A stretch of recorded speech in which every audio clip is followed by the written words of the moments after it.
রাকাতের কম তারাবি হয় না, হয় না, হয় না, হয় না, হবে না, দৈন্তান নয়কান না।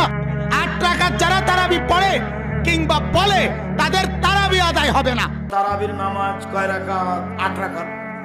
20 রাকাতের হাদিস জাল, সারা দুনিয়া পড়ছে, যে সারা পৃথিবীর মানুষ পড়ুক, হাদিস জাল, এর সাথে কোনো আপোষ নেই। ওমর রাদিয়াল্লাহু তাআলা আনহু 20 রাকাতের আদেশ করেননি, 11 রাকাতেরই আদেশ করেছেন, হাদিস সহিহ।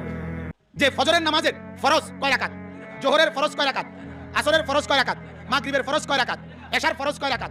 আমার শুধু একটা প্রশ্ন, আজ 1400 বছর ধরে আমরা হুজুররা, এই লক্ষ লক্ষ হুজুররা, আমরা ফজরের রাকাতও ঠিক মতো কইলাম, জোহরের রাকাতও ঠিক কইলাম, আসরও ঠিক কইলাম, মাগরিবের রাকাতও ঠিক বললাম, এশার নামাজের রাকাতও ঠিক কইলাম, তারাবি আমগুলোকে কি বাজলো? বলছিলাম রাতের সালাত। মাসরুক রাদিয়াল্লাহু তাআলা আনহু বলেন, আমি আয়েশা রাদিয়াল্লাহু তাআলা আনহাকে জিজ্ঞাসা করলাম, আন সালাতে রাসূলুল্লাহ সাল্লাল্লাহু আলাইহি সাল্লাম বিল্লাইলি, রাতে রাসূল সাল্লাল্লাহু আলাইহি সাল্লাম কিভাবে সালাত আদায় করতেন, কত রাকাত করতেন? ফাকালা, তিনি বললেন, সাবুন অতিসুন ওয়াহদা আশারা রাকা।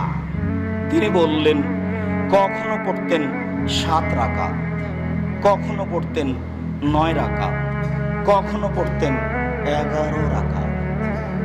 তাহলে বোঝা গেল যে সময়ের গতিতে 6 রাকাত রাতের সালাত আদায় করতেন, 1 রাকাত বিতর পড়তেন।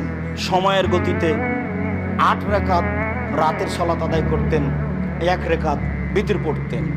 সময়ের গতিতে 10 রাকাত রাতের সালাত আদায় করতেন, 1 রাকাত বিতর পড়তেন। অথবা 8 রাকাত রাতের সালাত আদায় করতেন আর 3 রাকাত বিতর পড়তেন। যা সব হাদিস মিলে বোঝা যায়।